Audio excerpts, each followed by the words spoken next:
Hello दोस्तों, कैसे हैं आप लोग। आइए आज का वीडियो में हम सीखेंगे रूल्स। क्या रूल्स जो हम आगे आपको बताने वाले हैं। ठीक है, आप देख रहे हैं स्टडी क्लासेस और आपको इस चैनल पे बहुत प्यार भरा स्वागत है। ठीक है बच्चों, तो इस वीडियो में को शुरू करने से पहले मैं पीछे वाली कुछ बातें दोहराना चाहता हूँ। क्या? प्लेन मिरर क्लियर था, कॉनकेव एंड कॉन्वेक्स मिरर वो भी मैंने दोनों बता दिया था। अब है क्या? Image formation. उस इमेज फॉर्मेशन को पता करने के लिए कुछ रूल्स होते हैं और उस रूल्स को जानने के लिए कुछ बातें हमें रखना पड़ता है याद। उस बात को आज हम क्या करेंगे? कवर करेंगे। उस रूल्स को पढ़ेंगे। विदाउट रूल्स हम ये पता ही नहीं कर सकते हैं कि वो इमेज कहाँ बनेगी, किस पोजीशन पर बनेगी, कैसा बनेगी, उसका नेचर क्या होगा। ये 3 बातें हम लोग को याद रखना हो। तो कुछ उसके रूल्स हैं, 3 4 5 जो भी रूल्स हैं वो मैं रूल्स आपके सामने ला रहा हूँ। उस रूल्स को आप अच्छे से क्या करेंगे? पकड़ेंगे। तो आइए स्टार्ट करते हैं। दिस इज रत्नेश कुमार और इस अच्छी बातों से हम स्टार्ट करते हैं रूल्स फॉर रे डायग्राम्स। क्लियर है बच्चा? तो समझो इसका रूल्स क्या है। रूल नंबर फर्स्ट, केस क्या कहता है वो देखेंगे। गौर से समझिएगा मैं क्या कहना चाह रहा हूं।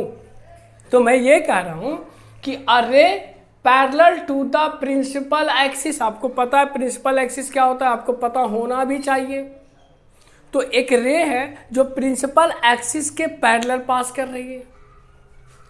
Will after reflection pass through the focus. ये मैंने पहले ही बता दिया है आपको कि अगर कोई प्रिंसिपल एक्सिस के पैरेलल कोई रे ट्रैवल करती है तो आफ्टर रिफ्लेक्शन वो पास कहाँ से करेगी? फोकस से करेगी। यहाँ तक हमने बताया। यही बात आपको रखना है याद। ये रूल नंबर फर्स्ट है। ये बात को तुम ध्यान में सेट कर लो कि कहाँ से पास करेगी, कैसे आएगी और कहाँ से वो पास करेगी। तो देखो बच्चों, ये आपका है कॉनकेव मिरर और ये आपका है कॉन्वेक्स मिरर। मिरर कुछ भी हो सकता है, कॉनकेव या कॉन्वेक्स, नो मैटर। तो देखो हुआ क्या कि इस प्रिंसिपल एक्सिस पीसी के पैरेलल एक लाइन आया है, एक रे आई है जो स्ट्राइक कर रहा है। मान लेते हैं वो एम पॉइंट पर स्ट्राइक किया और स्ट्राइक करने के बाद कहाँ से वो पास किया? इस फोकस से क्या हो गया? रिफ्लेक्ट हो गया। ठीक है, इसमें और कुछ जानने की जरूरत नहीं है। रूल्स है, रूल्स को आपको रखना है याद कि पैरेलल आती है कॉनकेव मिरर या कॉन्वेक्स मिरर में तो रिफ्लेक्शन के बाद हर हाल में हमेशा फोकस से ही पास करेगी। Rule number first clear. अब आते हैं सेकंड पर। सेकंड कहता है अ रे पासिंग थ्रू। उल्टा कर दो ना बच्चा, बस उल्टा कर देना। ये पास किया, ये पैरेलल हुआ था कहाँ से? प्रिंसिपल एक्सिस से पैरेलल आया था और पास कहाँ से किया था? फोकस से। इस बार रे को पास करवा रहे हैं हम फोकस से। फोकस से क्या करवा रहे हैं? पास करवा रहे हैं। तो फोकस से पास करवाएंगे तो इसका इन्वर्स हो जाएगा। पैरेलल पास करवाया तो फोकस से रिफ्लेक्ट हुई, रिफ्लेक्ट होने के बाद पास कहाँ से की? फोकस से। यहाँ मैं फोकस से ही पास करवा दे रहा हूँ। लो इंसिडेंट रे जो है मैं कहाँ से ला रहा हूँ? फोकस से। तब वो रिफ्लेक्शन वो कैसे होगा? तो वो प्रिंसिपल एक्सिस पीसी के इक्वल रिफ्लेक्शन होगा। क्लियर है? ये रूल नंबर सेकंड। क्या आपको ये समझ में आई दोनों रूल्स? दोनों रूल्स क्लियर है आपको? कुछ रूल्स ज़्यादा कुछ है नहीं, बस इसको दिमाग में रखना है। इसको 2-3 बार देख लेना, वो आपके माइंड में चला जाएगा।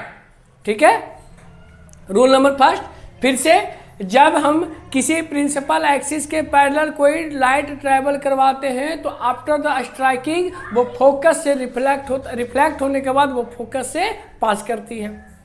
और जब कोई इंसिडेंट रे फोकस से ही क्या होती है? पास हो रही है। तो वो रिफ्लेक्ट होने के बाद प्रिंसिपल एक्सिस के पैरेलल क्या करेगी? पास करेगी। No doubt. केस फर्स्ट, इसका इन्वर्स केस सेकेंड। ये दोनों रूल्स आपको रखना है याद। अभी 4 रूल्स और हैं, मैं आगे चलता हूँ। फिलहाल तो ये दोनों रूल्स को आप कर लो नोट आउट, ताकि मैं इसे इरेज करके 2 रूल्स और आपके लिए ले आऊँ। ठीक है बच्चों, यहाँ तक कोई क्लियर है? और ये दोनों रूल्स को याद रखना है, चाहे वो मिरर कोई भी हो, कॉनकेव या कॉन्वेक्स, दोनों में सेम कंडीशन है। ठीक है बच्चों, तो इसे कर लेते हैं नोट आउट।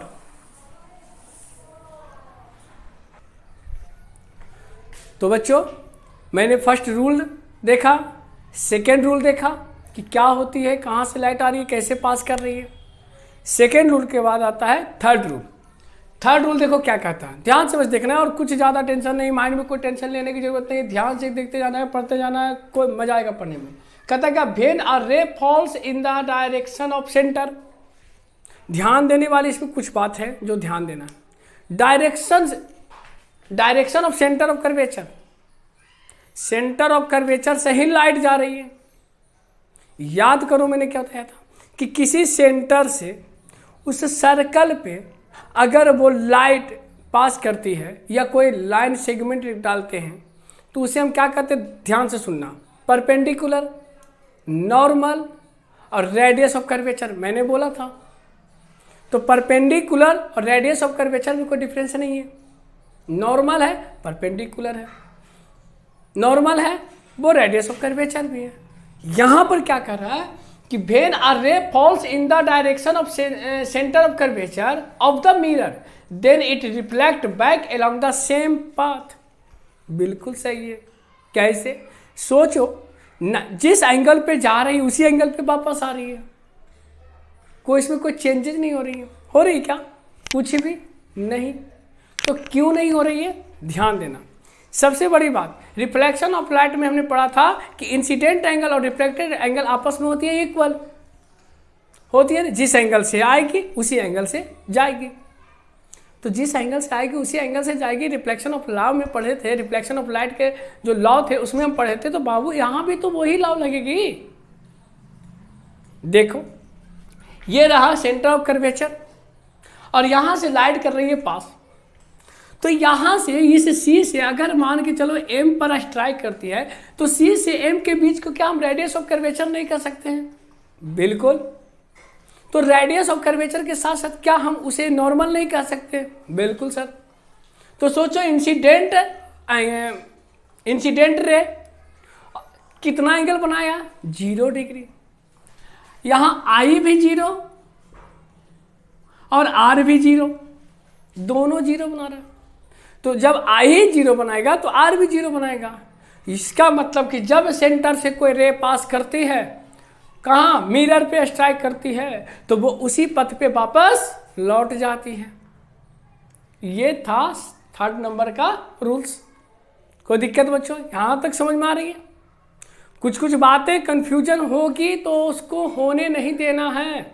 सोच लो, सेंटर ऑफ कर्वेचर क्या होती है, रेडियस ऑफ कर्वेचर क्या होती है, नॉर्मल कैसे खींचते, मैंने सारा चीज बता चुका है पहले ही।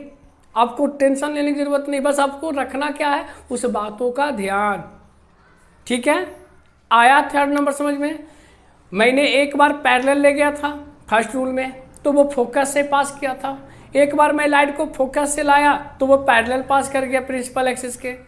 थर्ड में मैंने क्या किया, सेंटर से ही लाइट पास करवा दिया और जाओ मिरर पे कहा कि स्ट्राइक करके आओ। तो पता चला स्ट्राइक तो किया लेकिन वो एंगल 0 बनाया। तो एंगल जब आई 0 बना रहा है तो आर भी क्या बनाएगा, 0।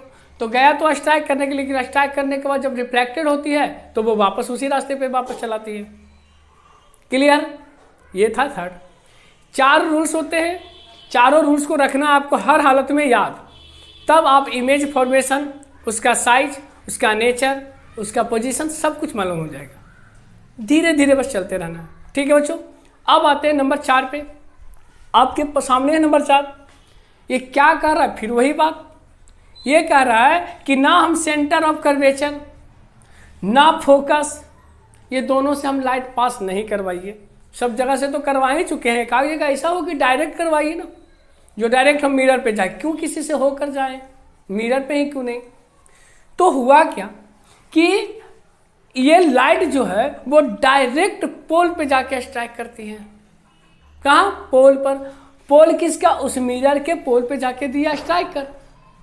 तो क्या मालूम पड़ा, ध्यान देना, this is CP is called principal axis, you know. Next point CP is also known as radius of curvature. A radius is also known as normal of, clear है, नॉर्मल भी कह सकते हैं। तो ये नॉर्मल हो गया बच्चा। तो बताओ ये इंसिडेंट रे है, इसको क्या आई बोल सकते हैं? क्या ये रिफ्लेक्टेड रे है, ये आर बोल सकते हैं? बिल्कुल बोल सकते हैं। तो देखो पढ़ क्या रहा है, ये क्या रहा है, अ रे ऑफ लाइट इंसिडेंट है ना ऑब्लिक्वली टुवर्ड्स द पोल, ठीक है, पोल P of concave mirror is reflected तो पर लॉ ऑफ रिफ्लेक्शन, यानी लॉ ऑफ रिफ्लेक्शन को क्या करता है, वो लागू कर दे रहा है। लो जहां पोल पे स्ट्राइक किया, पोल से ही क्या हो गया, वापस हो गया, यहाँ पाथ क्या हो गई, चेंज हो गई। तो कोई दिक्कत बच्चों? ये 4 रूल्स थे आपको ये पता करने के लिए कि इमेज फॉर्मेशन कहाँ बनता है। और एक बात मैं बोलने जा रहा हूँ, बहुत इंपॉर्टेंट बात है। किसी भी ऑब्जेक्ट का, मैं ध्यान से सुनना मैं क्या बोल रहा हूँ, किसी भी ऑब्जेक्ट का अगर आपको इमेज पता करना है, अगर उसका नेचर पता करना है, और अगर उसका पोजीशन पता करना है, 3 बातें मैंने बोला, क्या, नेचर, पोजीशन और क्या, साइज ऑफ द इमेज। ये 3 चीजें पता करने के लिए आपको कम से कम 2 जगह से रे पास करवाना होगा। मेरी बात को ध्यान से सुन लीजिए। अगर आपको नेचर और क्या मैंने बोला, पोजीशन, और एक लास्ट मैंने बोला साइज ऑफ द इमेज, ये 3 चीज पता करना होगा, तो उसके लिए आपको कम से कम 2 रे पास करवाना होगा, ताकि आप उसके बारे में अच्छे से जान सकें, ठीक है। और हम जानते ही हैं, क्या जानते हैं कि पूरा का पूरा क्या होता है हमारे शरीर। अब मान लो हम कहीं पे खड़े हैं, मेरे पे स्ट्राइक कर रहा है लाइट, तो हमारे हर पोजीशन, हर एक पॉइंट से लाइट क्या होगी, इंसिडेंट होगी, वहां से फिर रिफ्लेक्ट होकर मेरे पास आएगी, फिर मैं उस इमेज को देख पाऊंगा, ठीक है बच्चों। तो ये थी आज के वीडियो का लेक्चर, रूल्स ऑफ फॉर रे डायग्राम इज कंप्लीट। अब हम पढ़ेंगे नेक्स्ट वीडियो में कॉनकेव मिरर के बारे में कि उसका इमेज फॉर्मेशन कैसे होता है, कहाँ होती है, पोजीशन, नेचर और क्या बाबू, साइज ऑफ द इमेज। ये 3 चीज़ के बारे में पता करेंगे। तो आई होप कि आपको ये रूल्स याद होंगे, आप इसे अच्छे से पढ़ते रहे, घर पे मस्त रहे, मज़े में रहें, कोई दिक्कत नहीं है, ठीक है बच्चा। तो चलो आज के लिए बस इतना ही। Thank you so much for watching my video. अगर आपको मेरा वीडियो अच्छा लगता है तो लाइक जरूर करें, सब्सक्राइब करें, कमेंट करें एंड ज़्यादा से ज़्यादा क्या करें, शेयर करें। तो sir thank you so much.